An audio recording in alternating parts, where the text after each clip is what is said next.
চট্টগ্রাম বিশ্ববিদ্যালয় শিক্ষার্থীদের উপর স্থানীয়দের হামলার সুষ্ঠু বিচার, প্রশাসনের পদত্যাগ ও নিরাপত্তা নিশ্চিত সহ ৭ দফা দাবিতে বিক্ষোভ সমাবেশ করেছে শিক্ষার্থীরা। দুপুরে চট্টগ্রাম বিশ্ববিদ্যালয় ক্যাম্পাসের 0 পয়েন্টে অধিকার সচেতন শিক্ষার্থীর ব্যানারে বিক্ষোভ সমাবেশ ও অবস্থান কর্মসূচি পালন করা হয়। এ সময় বক্তারা গত শনি ও রোববারের ঘটনায় আহত শিক্ষার্থীদের তালিকা প্রকাশ, সুচিকিৎসার ব্যবস্থা, শিক্ষার্থীদের নিরাপত্তা নিশ্চিত করা, প্রক্টোরিয়াল বডির পদত্যাগ সহ ৭ দফা দাবি জানান। পরে 0 পয়েন্ট থেকে মিছিল করে কাটা পাহাড় রোড হয়ে প্রক্টর অফিসের সামনে গিয়ে অবস্থান নেন শিক্ষার্থীরা।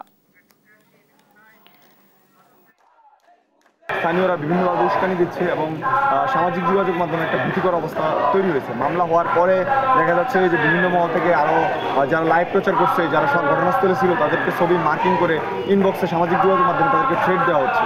এবং আমাদের বিপুল সংখ্যক সহপাঠী যেহেতু এখন হসপিটালে ভর্তি, অনেকে আহত, তো এইরকম একটা অবস্থায় আসলে ক্লাস করার মতো মানসিকতা আমাদের নেই।